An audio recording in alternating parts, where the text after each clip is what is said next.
Hi everybody, this is Damien from Legend Life. As you know, we're all about sharing the inspirational stories about people who are living their best life. Today I have the pleasure of speaking to Till Schenk. Till originally comes from Germany and is now based in Spain. He's a full-time adventure athlete.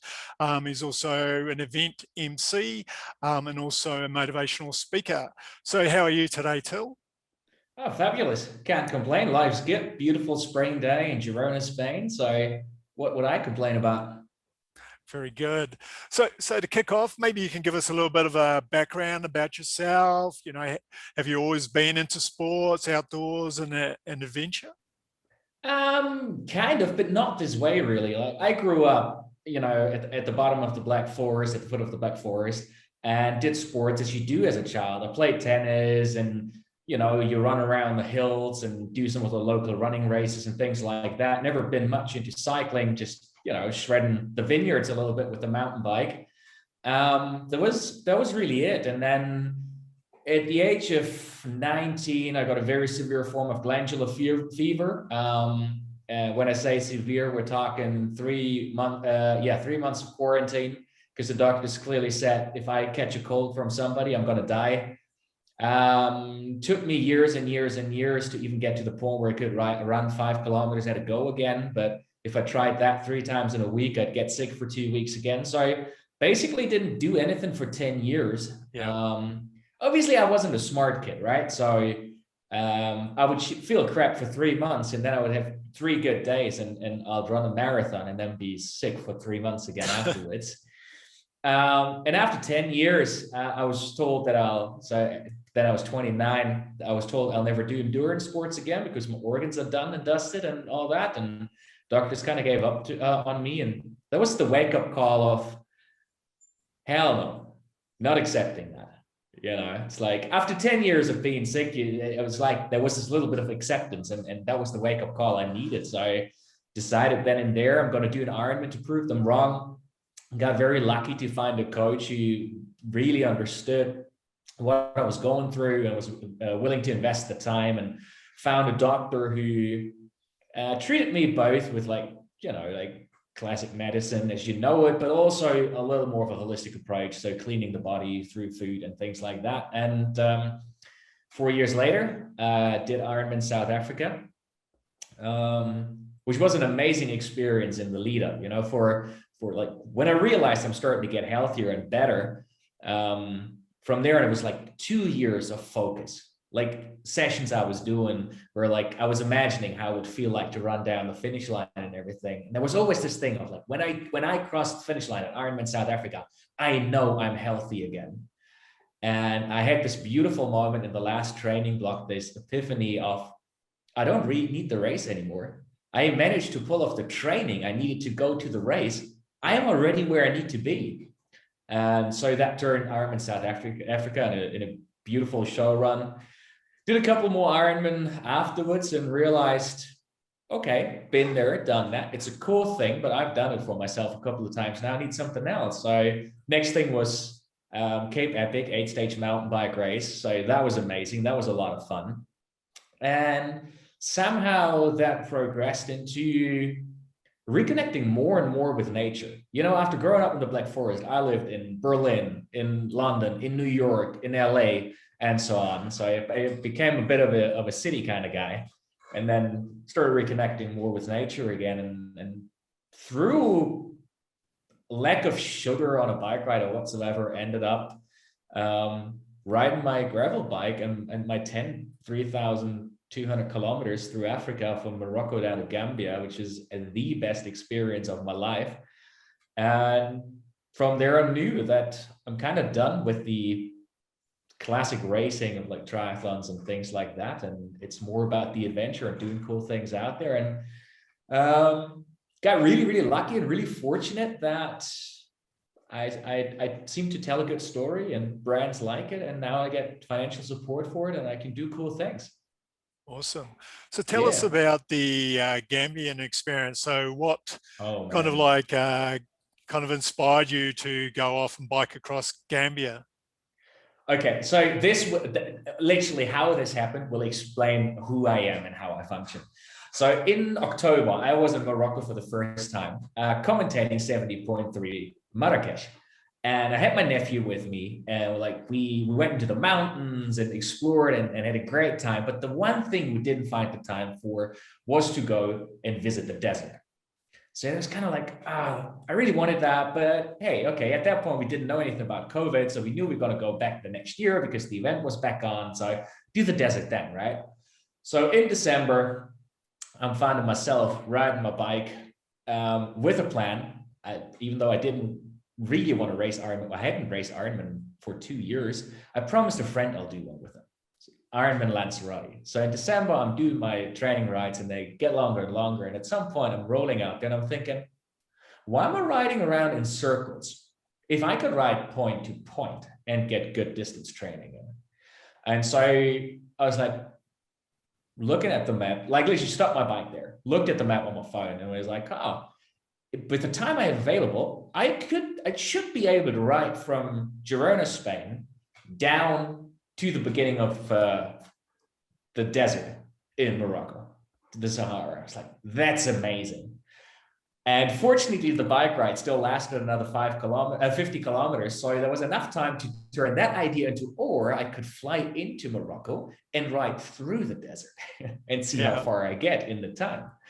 And I got home, I looked it up, I realized that on the one hand, it's really, really difficult because it's Western Africa and it's very unknown to like the life I have and everything. But the one great thing is there was basically like 2 routes going through there, sometimes only one. So navigation is fairly simple. So it's like, cool, let's do it. Spontaneously decided, put it out on the social that I was going to do that.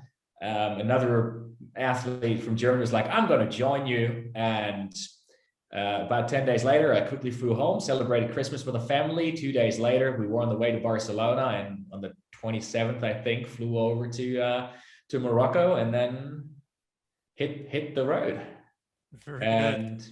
Man, it was spectacular. Like, it evolved from like a stupid idea to why do I really want to do that? Because I constantly have stupid ideas, but out of 10 ideas, one just gets stuck and I can't let go of it. And I don't look at if it's possible or not. I'll go like, I'm going to do this. And then I need to figure out how. Yeah. And one of the reasons I was so intrigued by this was to go out, live very minimalistic, live in the dirt with my tent, knowing there's very little civilization. And I wanted to know, like, can I still do that? I'm kind of spoiled. I mean, I used to work for the Four Seasons and like had, that fancy lifestyle and everything. And I wanted to see, can I still do that? And it was brilliant. It was brilliant. I mean, we went out day one, high as a kite on endorphins, within 60 kilometers, burned more energy than we should have, but still put in a good day.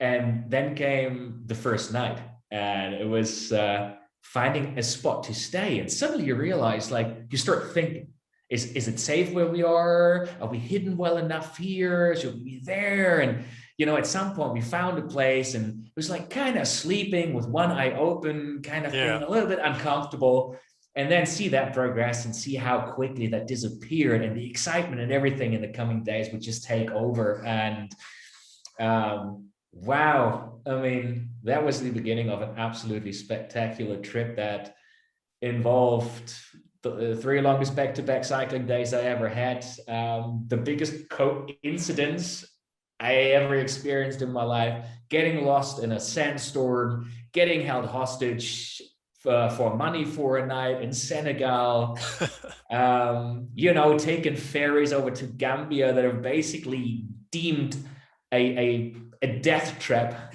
by the UN. And I think out of 12% that were running, there was only one that was kind of sort of still allowed to go. Everything else had been taken out of service. It was spectacular. Awesome. So how many days did it actually take you? I went 21 days, 3,200 kilometers.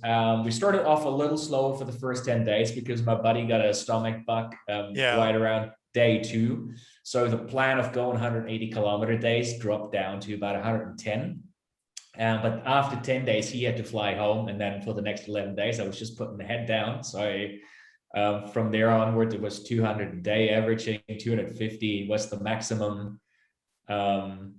Yeah, I mean, there are so many things where when I just think about it now, talking about it, I'm like, this was amazing. Oh my God, this was amazing. And, you know, like there's a thing called the Iron Train that goes from the coast of Mauritania all the way to an iron mine near the Algerian border. It's like a 22 to 24 hour train trip. And Yeah. it's not for passengers. It's cargo containers, open cargo containers. So when it's full and it comes from and there's one stop in between, 500 kilometers in, there's this one village in the desert. And so when it's full with iron, you can see like it's just up to the top of the container. People will jump on the train and they'll sit on the iron there and go through the night and everything for 24 hours back to the coast. And then they unload everything there. And then you can hop on the train on the empty cargo container and you're just sitting there. And so that interim stop is after about 12 hours.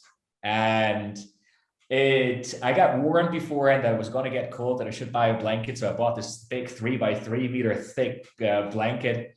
And there was one other cyclist I knew was there at the time. So we met up and we hopped into one of those containers, and you wouldn't believe it. It's like you got holes in the ground. You're lying just on the floor of the container. It's iron, you know, or metal. And there is sand coming in from the desert, and there's all this iron dust flying around. So within 3 minutes, we're completely black. And lunch or whatever food we wanted to eat, it was like the moment you unwrapped it, it was black. So it was like, yeah, well, you know, no food is no alternative. So There we go. It's going to be black cheese and black bread and everything today.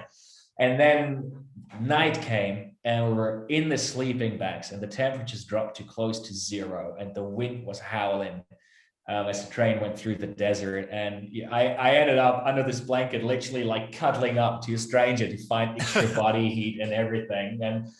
And somehow it was spectacular and amazing because we kept falling asleep. And it's like you're on this metal floor and it's just constant bumping of the tracks. And it's insanely long. So the train is so long that when it needs to stop, from initiating to actually stopping, it takes 3 kilometers.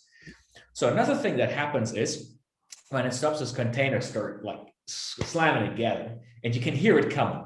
Like when it's about 10 containers away, it hears like a jet comes flying by and then you know it's going to slam. And when it slams, it's like we didn't sleep with the head at the wall because we knew every time it would slam together, we moved like a meter up. So with all this going on and the sand and the dirt and everything, we kept falling asleep and of course waking up in the night, but somehow sleeping well under those conditions. And at some point, the guy just says to me, "It's amazing, isn't it? At home, when we got a lazy Sunday afternoon in bed and, you know, we eat in bed and want to watch a movie, then go to sleep. And there's like a breadcrumb in the bed. It's annoying and we can't sleep and everything. And now that we need you under these conditions, sleep is no problem." Like, it is so true. It is so true, the difference that, you know, the mind can make. Yeah. So what other experiences? So you mentioned being held hostage, sandstorm, and I mean, if I had to rate my favorite experiences, I would say it was that train. Yeah. It was then cycling back from there. It's somehow it's a beautiful story, actually. I think it's a beautiful story. So there is a guy called Dan Craven. He's a Namibian pro cyclist known as Dan from Nam. And he started a bike building business. He lives in Girona now, but for the farm workers in Namibia and all. And he learned with a brand called Saffron in London. So one of the first 3 frames that he made just happened to fit me. And that was the bike I was riding through Africa. So after that train ride, it's a 500 kilometer way back to the coast. And I'm suddenly stuck in a sandstorm. Like we're talking, the few trucks that came by couldn't drive anymore. Like dying camel on the road, hit by a truck because the truck couldn't see it and everything. Worst sound I've ever heard in my life, dying camel. And I'm standing there and I'm like, I know nothing about sandstorms. I don't know how long they last. I don't know how deep they are or anything. What I do know is this is a bloody long stretch until I know there is another point where I can refuel and everything. It's 120 kilometers. So trying to hide out somewhere in the desert is pointless. Also, how? It's like literally the sand is just flying from left to right. And the desert is flat around there. There is no hiding and nothing. So it's like, got to pedal on, doesn't help. Got to do it. So I paddle on, I'm in that sandstorm, and after 80 kilometers of going through it, it opens up and I'm like, oh, relief. And there was a gas station I didn't know was there, and I've got drinks and everything, excited, like everything's good now, back on the road, bit of tailwind. 5 kilometers later, basically the sandstorm continued. There was another one for another 30 kilometers. But right heading into it, my pedal came apart. So basically the shell out on the axle came off. So it was kind of still stuck under my foot, but with every third pedal stroke, it came off the axle. And I had another 300 kilometers down to the coast. So I was documenting a lot on the social about it. And I put this out, and Dan Craven sends me a message saying, hey, but you're on the way to Senegal. I won Tour de Senegal 2 years ago, and I think our bike mechanic still lives there. Here's his number, reach out to him. Amazing. So yeah. I pedaled kind of like one-legged down to the capital of Mauritania and decided, okay, I'm going to spend one night, not in the tent, but sort of in a hostel. Yeah. Super cool place. 2 Frenchmen who built this villa, this mansion, and you could stay at the bottom in a group room and pay €5 a night. Or you could stay in the fancy apartments up top. And the idea was like, people who needed it fancy basically paid for the accommodations of the guys downstairs. Yeah. So I shared this place, bumped into this photographer from the US and this Hungarian kid. And we went out for dinner. And the next morning, everybody left at their time. The photographer from the US, he was backpacking. And the Hungarian kid was cycling as well. So he left half an hour before me. And somehow, an hour into my ride, we bumped into each other again. And we ended up riding until 3 o'clock in the morning, 250 kilometers to the Senegalese border, through in the dark, no lights, on sand, washed out sand roads, through the national park and everything. Unbelievable experience for the senses and everything. You hear every sound in the bushes, yeah. and amazing. Had said goodbye to the photographer from the US before. Next morning, the border opens. We go into Senegal, go to St. Louis, meet the bike mechanic. He helps out with the bike and invites us to stay the night at his family's place. Rundown house, little courtyard in the middle. They used it as the school throughout the day. There's chicken running around. You eat on the floor. The chicken are jumping through the food and everything. And like, great place. Absolutely amazing. And we must have been in there for maybe 4 hours. And something inside me goes like, oh, I want to see what's happening outside on the street. And as I walk out, the US backpacker walks past this building, has no idea we're there or anything. He took the bus down there. He wasn't in contact with us anyways. And suddenly we're standing there. He gets invited. We spent the night there and a great dinner with the family and everything. Next day, they ride out with me for the first 100 kilometers. Then I continue down towards the car. And I get a message the day later that they went to a bike shop, and the only thing he was a tall guy, they could find in his size was the beach cruiser, but he was so inspired by cycling through Africa that he just joined the Hungarian kit and bought a beach cruiser and went from backpacking to bikepacking, which was great. So that was that spectacular one. And then the other one that really stuck, everybody told me, don't go to Dakar. You can head from St. Louis a little bit further down the coast and then cross beautifully through Senegal into Gambia. But it's Dakar, man. I mean, like, everybody's heard of Dakar, right? Yeah. Everybody I talk to says it's the biggest shithole you've ever seen. Don't go. All right. Obviously, I need to go. So I start cycling down here. Let me tell you, biggest shithole I've ever seen. I like dirty, I like filthy, I like hectic. Man, I hated that place. It's 50, 60 kilometers of industrial area cycling in, and it's just smog everywhere, and it's chaos everywhere. There's literally nothing beautiful about Dakar.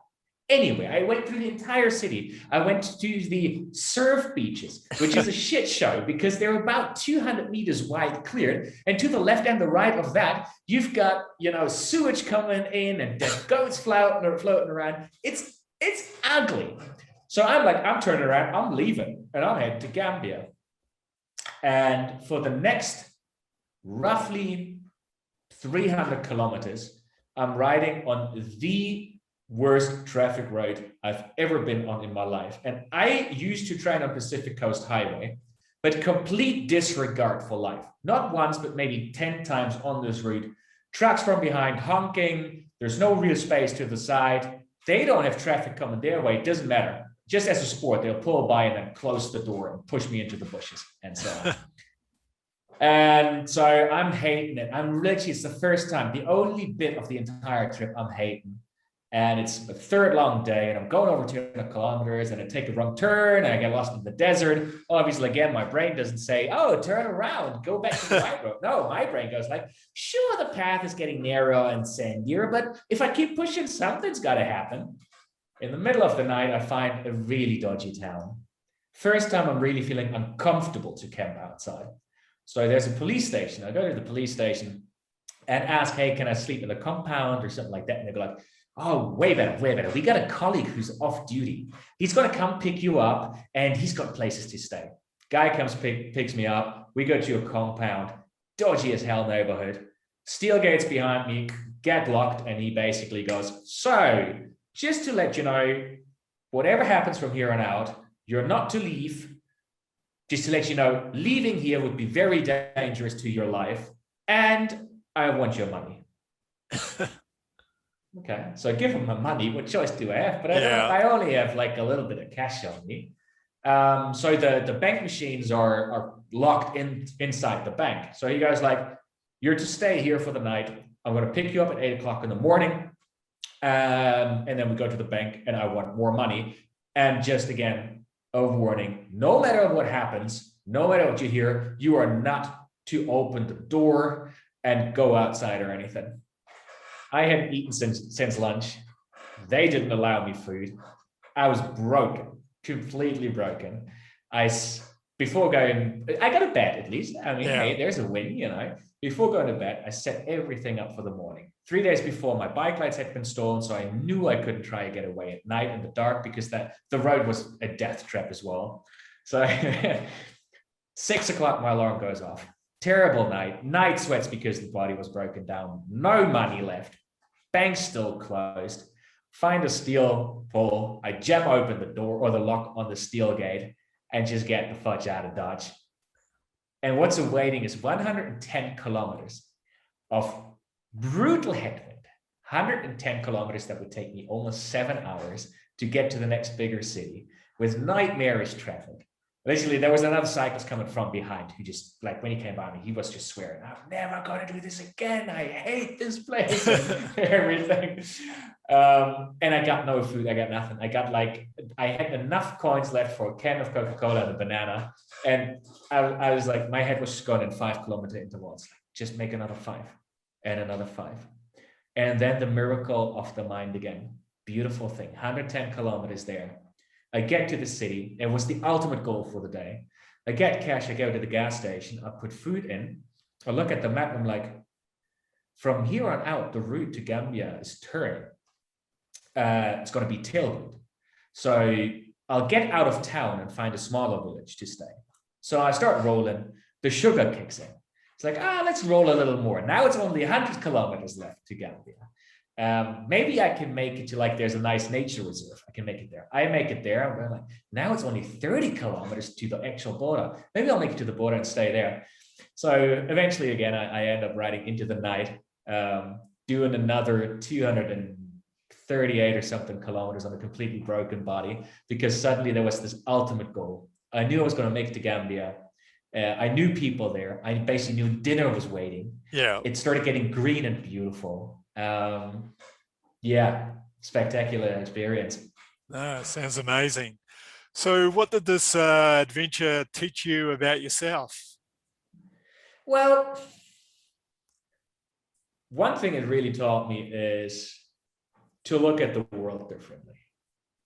And the best possible way for me to describe it would be, it's actually a friend who described it for me, is to get rid of everything that we learned and think to know about places we've never been to, and really just see it with like an unbiased, sort of like childlike curiosity, go into a trip like that, and really let the place and people surprise you and everything. It's like all the small things in there, like struggling on a long day, getting to a gas station and wanting to buy a Coca-Cola, and the clerk is just having lunch and it's an instant sit down, share my plate with me, and all those experiences. So it taught me that. It just reassured me. That's something I actually learned in Cape Epic. It doesn't matter how broken you are. After every low, there is a high. So just keep pushing through it. Yep. That was there. But it feels a little bit like it made me a less serious person. It made me more calm. It made me become way more clear of what I want out of life. I did not expect this trip to influence me the way it did. Like, in some points, I'm a very pragmatic person, and I've got a very open eye. Like, I know what's happening. I knew I was heading into poverty. I wasn't going to play the game of like, oh my God, I'm doing so well and it's so sad to see this and so on. It is, but I wasn't going to let this get to me. That was until I made it into Mauritania. I mean, man, brutal, like shocking poverty. But speaking of Mauritania, sorry, I'm going on about it. You can cut it out in the end. No. Did you know that there is an ungoverned stretch of land between Morocco and Mauritania? It's nuts. It's when Morocco took over Western Sahara. It is a war years and years back, but it's still kind of like they're not happy about it. The locals fled either towards Algeria or tried to get into Mauritania, but Mauritania wasn't having it. So they were blocked off. So literally between the border, there is 5 kilometers of desert, and I don't know how wide, but 5 kilometers deep, with no government. People live in there, no rules. It's basically the real life version of the darknet.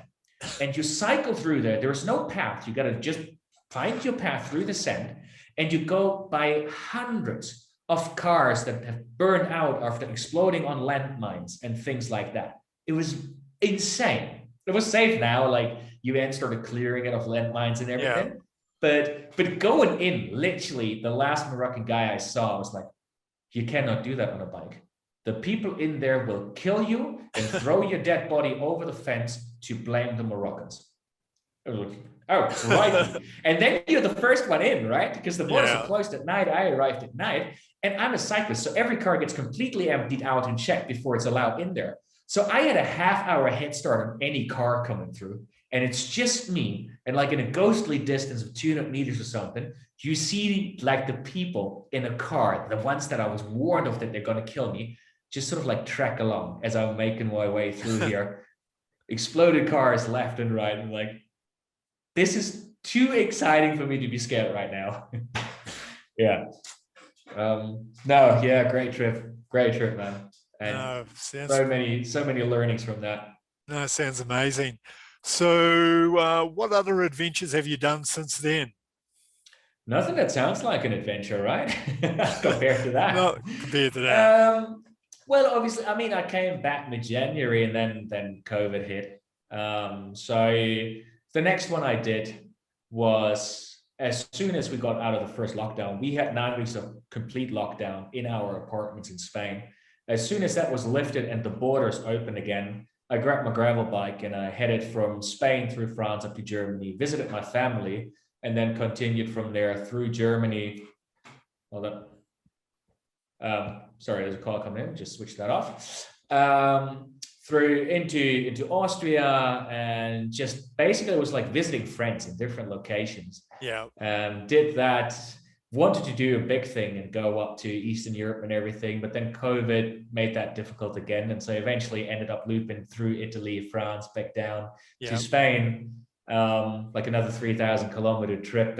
But this time 6 weeks, because I would stay at this beautiful hotel that a friend owns in Austria, and I'll do like lake crossing, swimming and mountain runs, and then combine the things and just having a good time and seeing friends. So that was the next one, again with my gravel bike and my tent.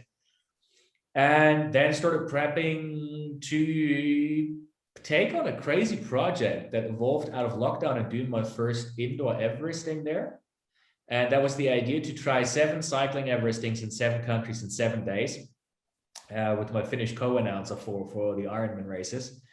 And we headed out in the lead up, in the training and the planning. A couple of countries got onto the naughty list for other countries, so we couldn't combine those. So when we headed out, we were on the backup of the backup already. And literally as we're doing the first Everesting in Slovenia, halfway through in the rain, I get a message from friends in Switzerland. Slovenia has just been put on the naughty list for Liechtenstein in Switzerland. We can't get in anymore. So that went out of the window. We couldn't do the 777. Had to finish Slovenia and then had to recoup, went back to the Black Forest where my family is, and then ended up combining the Haute Rouleur, which is the governing body behind Everesting. They got other events, which is it's the Haute Rouleur.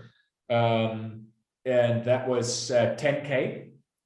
Sorry, not 8,848 meters of climbing, but 10K of climbing. And then there's the Rome, which is 10,000 meters of climbing, but a minimum of 400 kilometers that you need to ride. And that's the only one where you're allowed a little sleep in between. It's got a time limit of 36 hours. And that's sort of like their thing for people to explore more and everything. So we ended up doing all 3 of those in 8 days, which, that was the next one. And then that was in September, October last year, and then came back here and rearranged life and started working on the biggest project yet to come. Plus some smaller ones in the lead up. Right now it's enjoying being out there, enjoying nature, some great rides with friends and things like that. Did a bit of ski touring in winter, just being out and being happy and preparing what's coming up in projects for this year.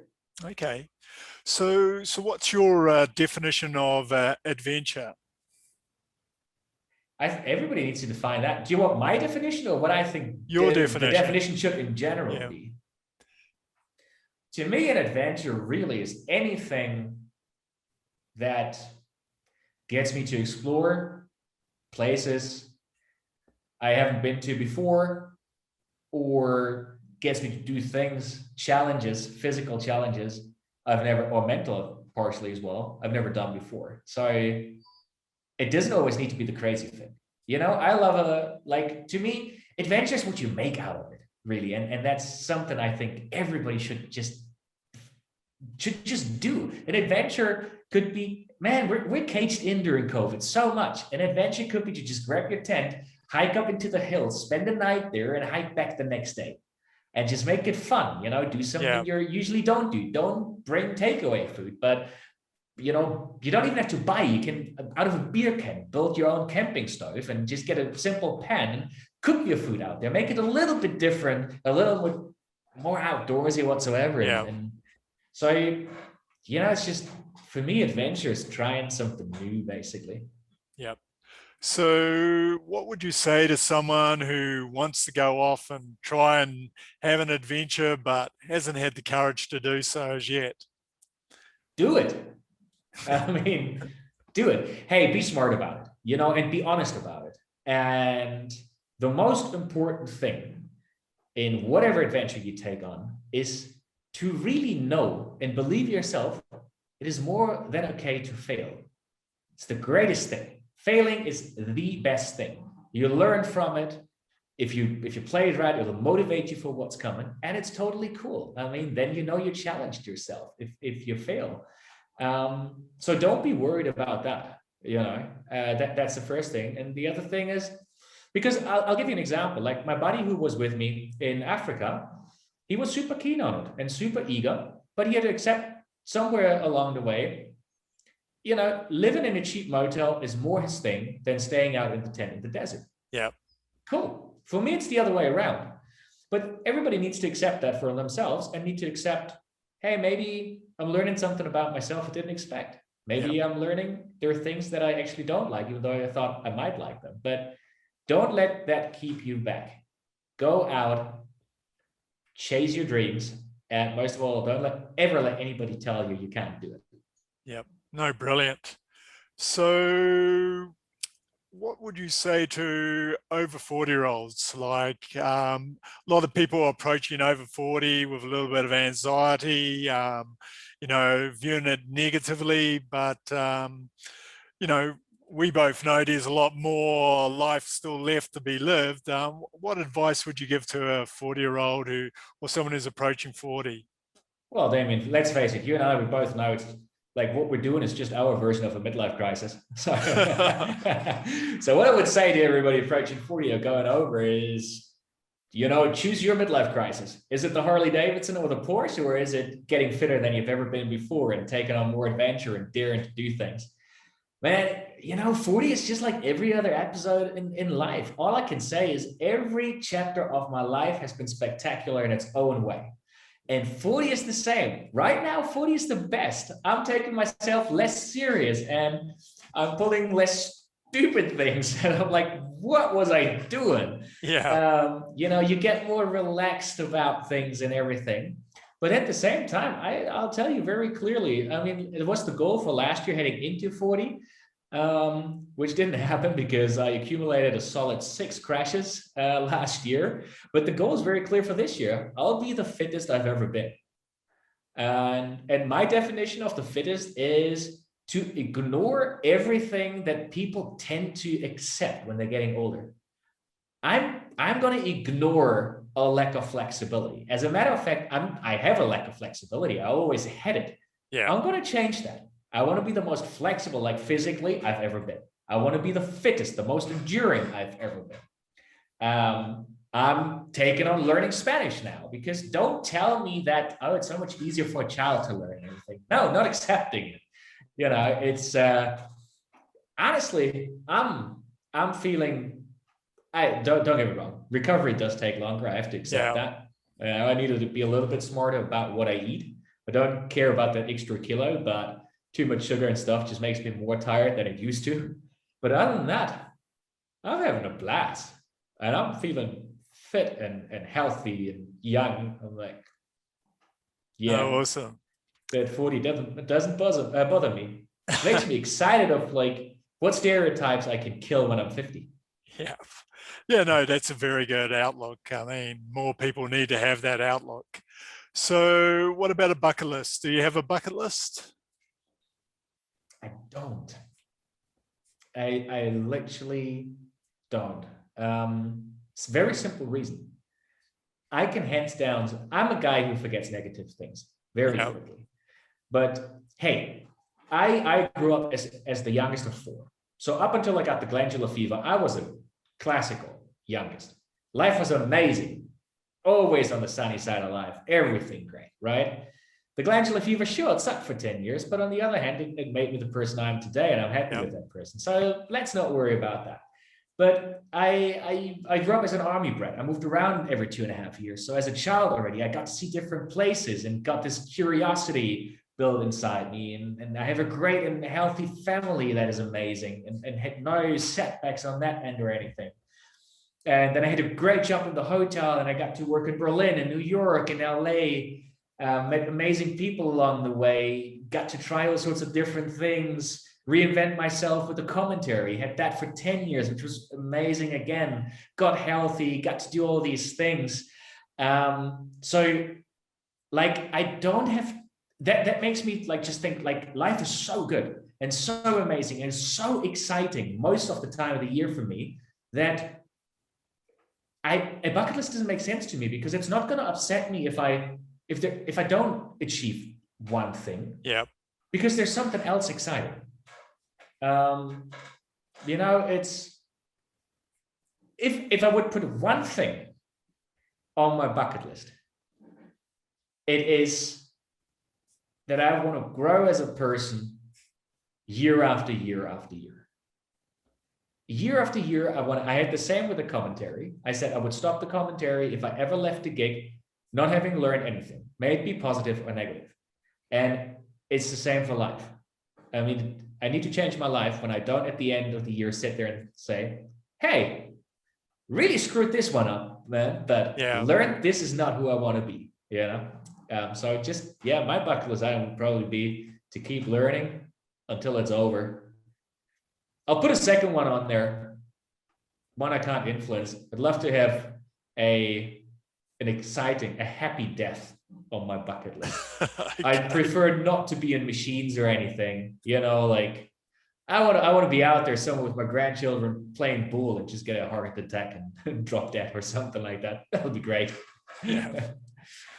But I guess, like, compared to a lot of other people, you are kind of living a bucket list life, like a bucket list, I guess, for some people, because they live in a mundane life, they don't plan, they kind of just go on autopilot and they never really kind of plan to do anything. Whereas it seems like every year you're setting new goals, new objectives, new things to do. So you don't really need that bucket list because you kind of like are creating your bucket list on the fly, and then you kind of like try to tick things off that you've kind of set for that year. So I guess you're a person who doesn't need a bucket list, where the person who's on autopilot actually needs something to aspire to because they're not actually living as you are, like trying to maximize each year. So honestly, I mean, I don't want to diminish, anybody having a bucket list, but unless you have some like health reasons or something that you can't do the things right now you're doing, and you have a bucket list for that reason, having a bucket list to me just means you are not living your life the way you should. Yeah. No, there's two ways to view it. But no, your approach is definitely, I guess, unique to the majority. So, and that's why your life is kind of like a little bit different than the majority. So.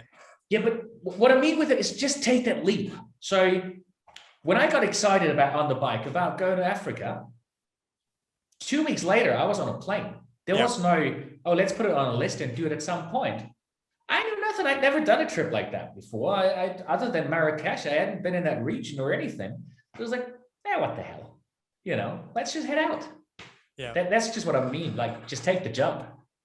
Yep. No, and agree totally. I mean, a lot of people create too much of a plan, and they kind of like end up not doing it because it becomes overwhelming. So if you just go, I'm going for the ride and just going to see what I experience, and also you get to actually really experience, because if you kind of like plan everything out, you don't have any experiences, do you? Because everything's kind of like mapped out. So you're not leaving yourself open to having an experience.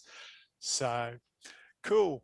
So, well, this is a good lead into what's your definition of living a legendary life or your best life? Ooh, now that is changing a lot.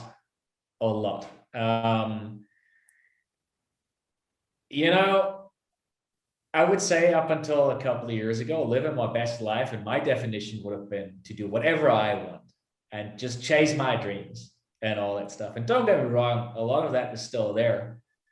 But living my best life today means being able to combine my dreams and my passions and the drive I have for projects with still involving the people in my life in it and having them be a part of it.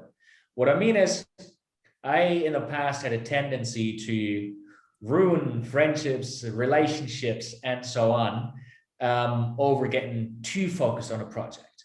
Like, I literally ended relationships more or less over that because I buried myself so deeply in these things and got lost in it and burned myself out or something. And over the last couple of years, I just learned, I can do it both. Like, being a little bit less focused actually frees up a lot of energy. And to me, living my best life right now is literally being able to say, I've never trained more on an average, a weekly average than I'm doing right now, but I've also never been more social than I am right now. That to me is just living my best life. Man, waking up and literally being able to sit here with you and having a non-stop grin on my face because I'm so passionate and happy about my life. Yeah. What else do you want? No, perfect. So to close out, what are 3 life lessons you've learned that you think would be of value to other people? Okay, the 3 things I can basically pinpoint them all 3. I wish I would have known beforehand. I've always had this inner urge of seeing the world. I grew up, it's quite funny, in a family, on the one hand, really conservative, but with a dad who constantly took us on hikes and it's like, ooh, look, entry forbidden. Let's see what's behind that. So there was this curiosity, right? But also on the other hand, boy, learn a proper job after school, that you got something safe and so on. And then I did my compulsory service in a care home in England, and I worked with a couple from New Zealand, and they traveled the world and they worked when they wanted to make money. And I was so jealous. But inside me, I learned this is not what you do. You learn a job. And that was a recurring topic. And it took me I believe now that I lived the life I always wanted to deeply inside live. The curiosity was always there, but I kind of buried it a little bit. So I wish I would have just understood then that I need to live my life and not the life that's expected for me. Yep. That would be the first one. The second one, the biggest one, I can say, man, don't take yourself so serious. Don't think you're the hot shit. Don't think you own the world. You know, I was cocky as hell at the beginning of in my 20s. Like, I can now sit in a cafe and somebody who was like me walks in the door and I'm just thinking, holy snap, I just want to slap you. You know? So don't take yourself too serious. Let other people in and just be part of something and not just yourself. That's definitely the one. Hey, and the third one, listen to your parents. If you're young people listening to this, when you're getting older, you're gonna pay for those injuries you're not taking care of when you're younger. I hate to admit it, but I'm being hunted by my past injuries and so on that I did not properly cure at the time. Yeah. So I think those would probably be the 3 things I would undo if I could go back. Okay. Well, I'm definitely with you on number 3. Certainly paying a price for previous misdeeds at the moment. Yes. So, well, Till, it's been wonderful speaking to you. I'm sure a lot of people will get a lot of value out of this. So how can people find you online? I think the easiest is really Instagram. It's Till Schenk Live. That's the easiest. You know, if you have questions, just drop me a line. I'm always happy to talk. Bikepacking, sports, whatever. You know, I get a lot of messages about equipment or whatsoever. Just shoot them my way. You know, no worries. I'll try to answer everything. Mostly, I do find the time. That's the easiest way to really. Awesome. Well, thanks again. Damien, thank you so much. This is awesome. Thanks for having me.